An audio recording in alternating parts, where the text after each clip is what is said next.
Okay, kwa majina naitwa Mr. Robert Makoha Wangoho. Mimi ndio rais wa watu wa Nakuru County. Vile vile I'm the youth caucus leader or chairman in Nakuru County. Now, today niko hapa hata mimi kutoa maoni yangu kuhusiana na kisa ambacho kilitokea kutokana na jamaa mmoja hivi anaitwa Peter Salasya. Peter Salasya is the member of parliament of Mumias East, and unlike those people who have already given out their views, I'm a bit different. Mimi sio kiongozi ambaye anapenda kuegemea upande fulani just because I come from a given community or that person is my friend. In my opinion, nitaanza kwa kusema ya kwamba ilikuwa ni makosa sana Wakenya ambao walikuwa wanahudhuria mechi kati ya Gabon na Kenya kuwataka huyo kijana ambaye anaitwa Peter Salasya, the funny man, kwa sababu katika taifa letu la Kenya huwezi ukaweka sheria mikononi mwako hata kama huyo mtu amekukosea kiasi kipi. Personally, I don't see or I didn't see Raila Amolo Odinga commenting about the theatrics by Peter Salasya from Mumias East, na amekuwa akimkosoa kwa muda mrefu sana. So ilikuwa ni makosa supporters wa Raila Amolo Odinga ambao siwezi nikasema ni Wajaluo, kwa sababu kwa uwanja mimi sijui ni kabila gani na gani. Sisi wa Kenya wa kabila zote tunaruhusiwa kwenda kuona mechi. Ambao walimuattack ilikuwa ni makosa, kwa sababu kama hamjui, Peter Salasya ana umuhimu mkubwa sana kwa mheshimiwa Raila Amolo Odinga. Leo vile tunasikia Azimio la Umoja has the majority in the National Assembly. Iko na hiyo majority kwa sababu ya watu ambao walikuwa wanatoka vyama tofauti tofauti ikiwemo DAP Kenya led by Eugene Wamalwa, on whose ticket Peter Salasya was elected as an MP. Sasa tukiattack Peter Salasya sababu ameongelesha Raila Amolo Odinga vibaya, na tunasahau ya kwamba Peter Salasya anachangia majority ya Azimio la Umoja ya Raila Amolo Odinga kuwa wengi katika National Assembly. Hayo ni makosa ya kwanza. Mlitaka kumua kijana wa wenyewe ama mlitaka kumfanya nini? Na in Kenya, our constitution also allows us to encourage something we call political intolerance. In Kenya, we must have what we call political tolerance. We should tolerate or rather take lightly what other people have as their views about a given political divide. Peter Salasya ako na uhuru wa kumkosoa mheshimiwa Raila Amolo Odinga kama Mkenya yeyote yule. Hata sisi katika mabunge ya wananchi tunamkosoa Raila Amolo Odinga, tunamkosoa William Samoei Ruto, lakini haina maana ya kwamba tukipatikana na wale ambao wenzetu ambao wanapenda wale viongozi tunakosoa wanatakikana watupige. Pia sisi tuko na viongozi ambao tunaunga mkono. Haina maana kwamba eti wale wenzetu ambao wanakosoa viongozi ambao sisi tunapenda tukipatana nao tunawataka. So it was wrong. And actually, my fellow youth, inafaa tuambiane ukweli ya kwamba mnaanzisha vita kati ya Wajaluo na Waluya ambazo huenda zikabadilisha muonekano wa sura ya siasa in a near future. Wajaluo na Waluya ni watu ambao wameishi kwa urafiki mkubwa mno kutoka miaka ya zamani. They share something in common. Luos and Luyas have intermarried from other communities, and therefore you are one house.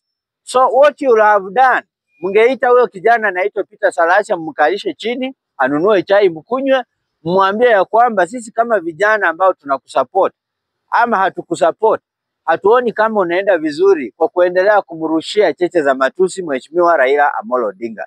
Lakini ilikuwa ni makosa kuchukua sheria mikononi.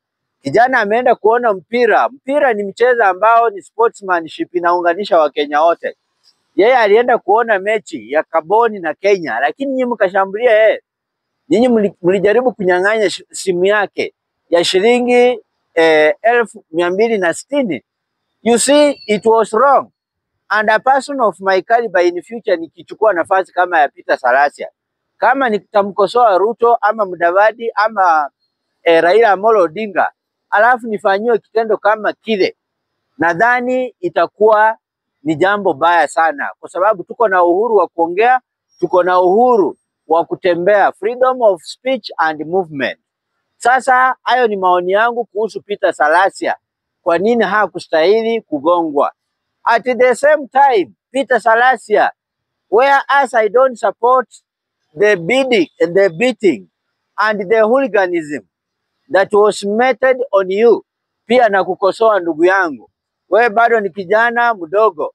Wewe bado ni kijana, tumeona umeonyesha nia ya kuperform vizuri kama young legislators. Na hata mimi hapa naposema naenda kuwa mbunge wa Nakuru Town West, wewe najifunza kitu moja au mbili kutokana na uongozi wako wa Mumias East. Na recently from Western Kenya, kama sijakosea, Peter Salasya was the best performing member of parliament within the 2 years has been in office. Aliwafuata kwa ukaribu Bwana Ndindi Nyoro wa Kiharu na pia Babu Owino kutoka Embakasi ambaye alichukua nafasi ya kwanza. So ni peupe kwamba wewe pia unaongea vibaya, na kukosoa mtu ama kuwa tofauti na mtu kisiasa haimaanishi unafaa utumie lugha mbaya, lugha chafu, lugha ya uchochezi. To an extent that unatusi Mheshimiwa Raila Amolo Odinga, matusi ya nguo, unasema hajatairiwa, unasema Wanyoro, Wajaluo. Sisi tunakutetea, kukuchapa haikuwa mzuri, wangekuongelesha. Lakini pia vile vile wewe uko na matamshi ya chuki.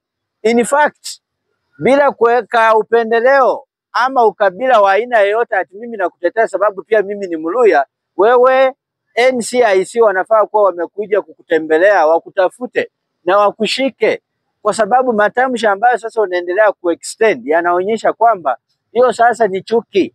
Hiyo sio utofauti wa kisiasa. Kijana mwenzangu, wewe unamhitaji Raila Amolo Odinga vile Raila Amolo Odinga anakuhitaji.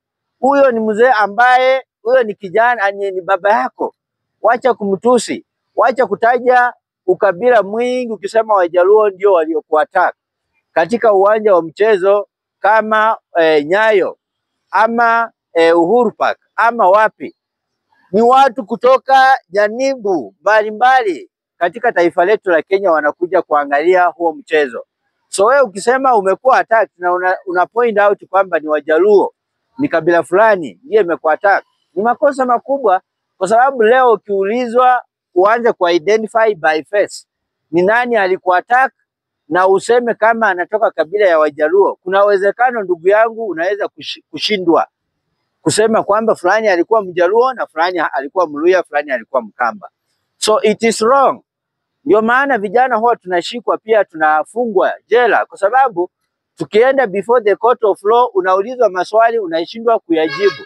Ukiulizwa kweli ni Mjaluo ndiye alikuwa attack, utasema I was attacked kwa sababu Wajaluo ndio wana support Raila. Hapo hivyo utakuwa umepoteza marks, unaweza ukafungwa. So wachana na hizo utterances ambazo zinaonyesha peupe ya kwamba wewe umechukia sasa kabila ya ndugu zetu ambao wanajiita ni Wajaluo kutoka Kenya. Mimi I condemn the attack in the strongest terms possible. Because if a person goes against the law, if a person abuses Right Honorable Raila Amolo Odinga, that person should be called and talked to. Na wamwambie umuhimu wa national cohesion and national integration. Lakini sio kurukia mtu alafu mnampiga. Lakini mimi nakuonya ya kwamba vile vile ni makosa wakati umepigwa uanze kuonekana ni kama umetarget jamii ya Wajaluo ambao ni majirani zako, ambao ni majirani zetu, kusema ya kwamba Raila Amolo Odinga aliwalipa.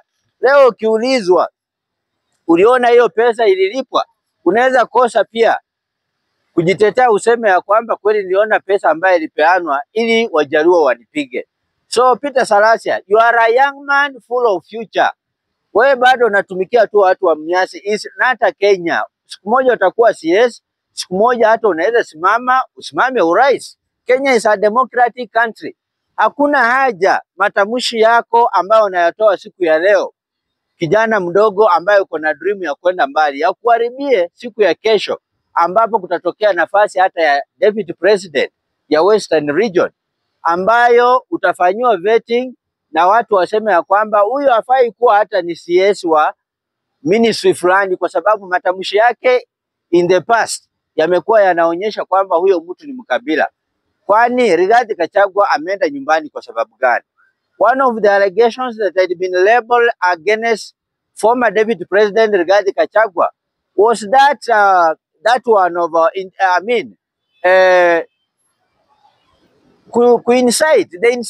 against other Kenyans and showing the country that a community he was coming from was the best. Sasa wewe hayo matamshi ambayo unaendelea kutamka kwa jamii ya Wajaluo na hujadhibitisha, kuna uwezekano by the way wao ndio walikupiga, lakini hauna uhakika kwa sababu for one watu walikuwa wanakimbia, and at the same time so many people were attacking you at the same time. Actually what I will have advised you, kama uko na uhakika, umetafuta investigation, uko na evidence kwamba ni Wajaluo walikuwa attack, just take the evidence to the relevant authority na utapata haki yako kama our Kenyan Young Legislature ambaye anatufanyia kazi mzuri.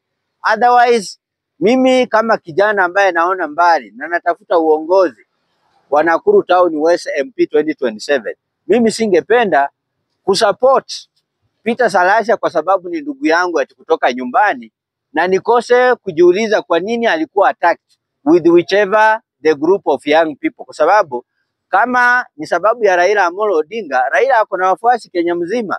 Raila hana wafuasi ambao ni Wajaluo ama Waluhya peke yake. So whereas we condemn the attack and call for speedy investigation to ascertain which faction of Kenyans attacked our young legislature, I'm also calling upon the young legislature, to refrain from using derogatory remarks by way of inciting or making incitement claims against one tribe in Kenya that is known as the Luo community. So nadhani hapo tumeelewana vizuri na nawashukuru kwa hilo.